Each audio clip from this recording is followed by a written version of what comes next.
Assalamualaikum warahmatullahi wabarakatuh. Alhamdulillah rabbil alamin wal aqibatu lil muttaqin.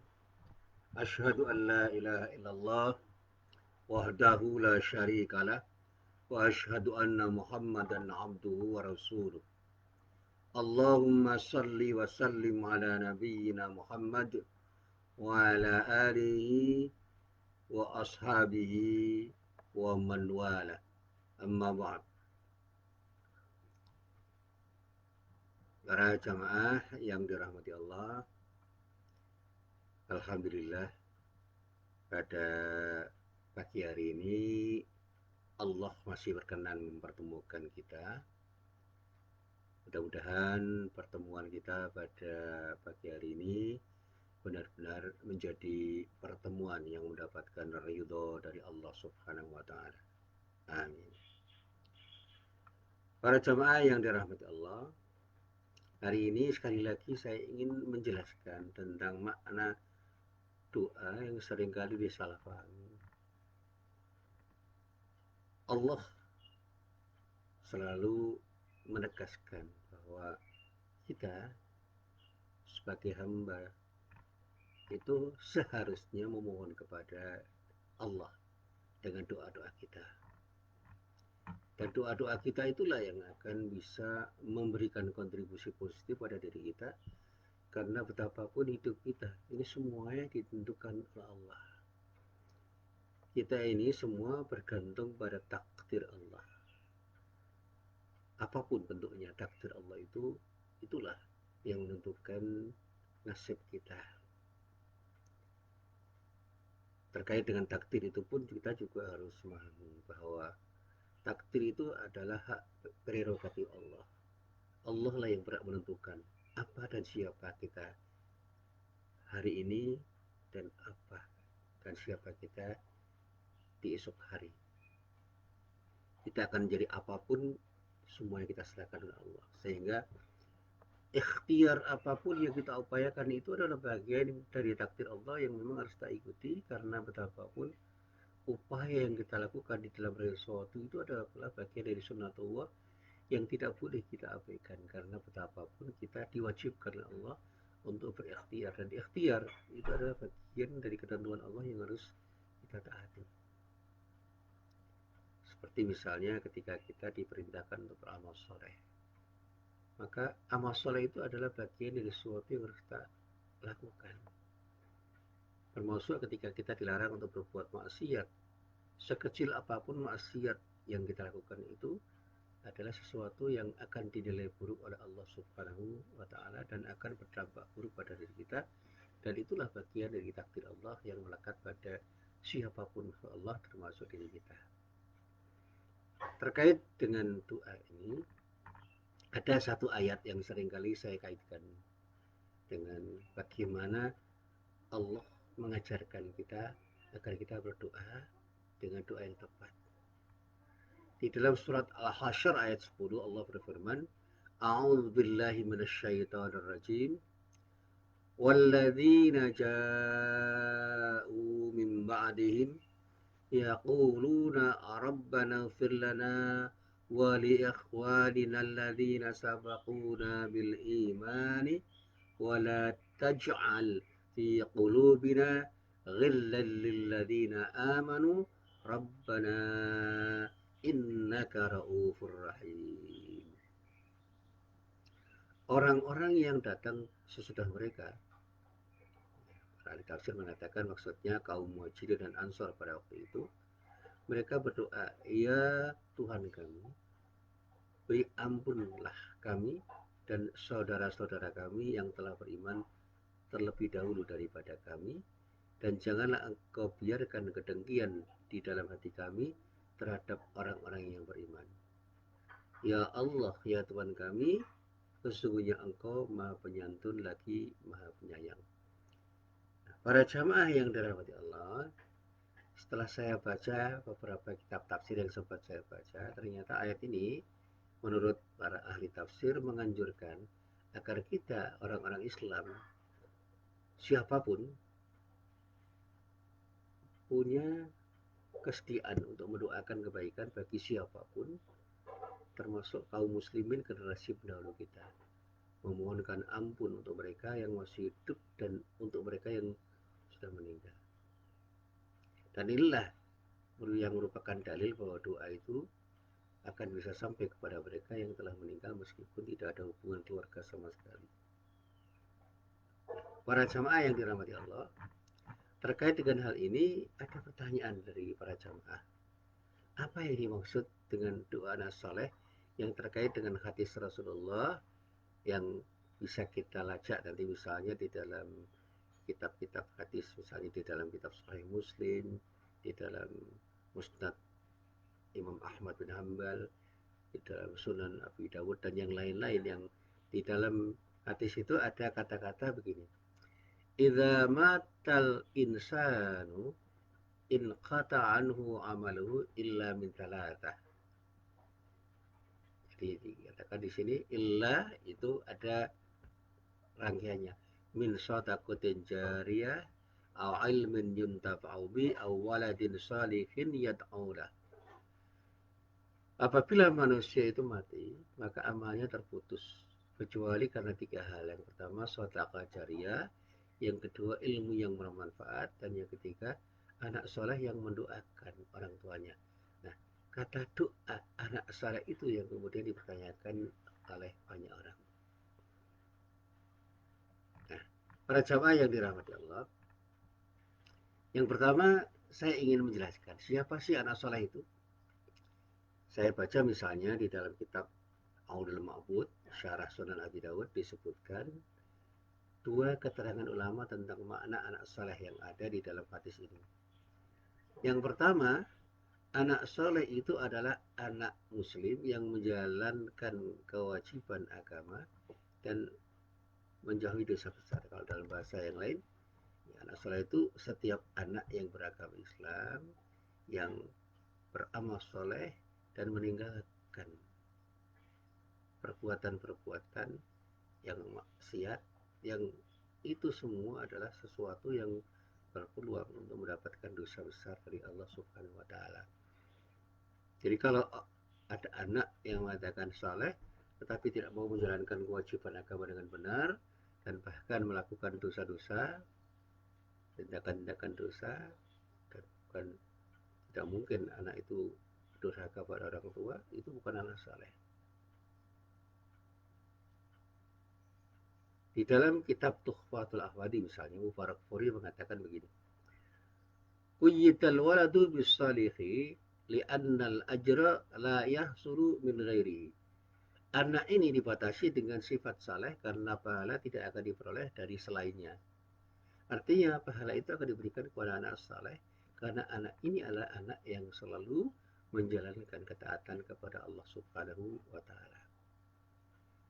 Nah, kemudian yang kedua dikatakan anak saleh di dalam hadis yang sering dibaca orang itu maksudnya adalah anak yang beriman, dan ini merupakan keterangan dari beberapa ulama, termasuk di dalamnya keterangan yang saya kutip dari kitab Aunul Ma'bud juz 8 halaman 82. Ini dikatakan dengan bahasa sederhana. Ya, inilah pendapat yang lebih mendekati kebenaran. Insyaallah hanya ikatan iman yang akan abadi sehingga doa anak itu bisa sampai ke orang tua. Jadi anak saleh itu adalah anak yang beriman. Jadi anak yang beriman itu artinya keberimanannya itu ada dalam diri anak itu, dan orang yang beriman dan beramal saleh itulah sesuatu yang melekat pada kesalehan anak. Jadi kalau ada anak yang tidak mau berbuat baik dan bahkan berbuat sesuatu yang tidak baik, apalagi buat orang tuanya, maka anak itu tidak dikatakan anak saleh. Sekarang ini kan banyak definisi anak saleh yang kemudian melekat pada orang tertentu. Oh, dia pintar, dia juara kelas, wah saleh dia. Ya itu hanya satu sisi saja, sementara akhlaknya tidak terbangun dengan baik. Bahkan ada anak-anak pintar yang durhaka kepada kedua orang tuanya, itu bukan anak saleh. Karena durhaka pada orang tua itu adalah dosa besar. Dia soleh pak, tapi tidak mau sholat, ya itu bukan soleh. Dia soleh pak, tapi tidak pernah berpuasa Ramadan, nah itu bukan anak soleh. Dia soleh pak, tetapi sering berbohong, Nah sekarang ini banyak orang-orang yang terjebak pada pengertian kesalehan itu hanya dalam wilayah tertentu, misalnya dalam wilayah intelektual. Bahkan ada anak yang dianggap soleh karena dia itu kaya raya, pintar sekali, punya jabatan yang tinggi sehingga dibanggakan oleh banyak orang. Padahal mungkin pada saatnya dia itu tidak pernah beribadah kepada Allah dan tidak peduli sama kedua orang tuanya. Ini bukan anak soleh.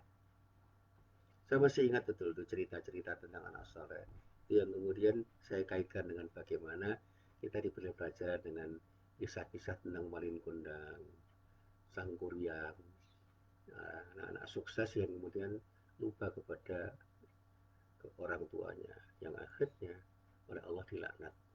Meskipun ceritanya itu dibulak-balik dengan cara yang bermacam-macam untuk menjelaskan kepada masyarakat bahwa itulah akibat dari kedurhakaan anak terhadap orang tua yang ternyata sangat tidak baik dan menjadi pelajaran yang berharga untuk kita semua. Nah, para jamaah yang dirahmati Allah, selanjutnya ada pertanyaan apakah hanya doa anak soleh yang akan sampai pada orang tuanya. Yang prinsipnya begini, doa setiap orang itu bisa sampai kepada Allah, asal Allah ridho. Sehingga setiap muslim kepada muslim yang lain bisa mendoakan meskipun dia telah terpisah satu sama lain dan tidak ada hubungan apapun. Misalnya yang satu masih hidup, yang satu sudah meninggal, tidak saling mengenal, itu persoalan yang harus kita pahami bahwa doa itu dianjurkan dan doa siapapun untuk siapapun itu berpeluang untuk dikabulkan oleh Allah dan doa itu menjadi sesuatu yang tidak dikabulkan itu semua kita serahkan kepada Allah Subhanahu wa taala. Yang penting jangan pernah kita berdoa untuk sesuatu yang tidak baik. Jangan pernah kita berdoa untuk memutuskan silaturahim. Jangan pernah kita berdoa untuk sesuatu yang buruk. Jangan berdoa dengan kesombongan.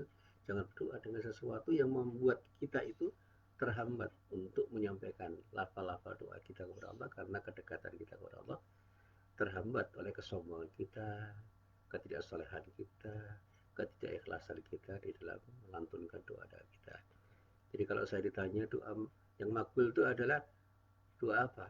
Nah, ketika doa makbul itu disampaikan kepada kita para ulama, bukan hanya soal lafal ya, tetapi bagaimana doa itu bisa nyambung kepada Allah karena hijab yang ada antara kita dengan Allah itu hilang karena kesalehan kita.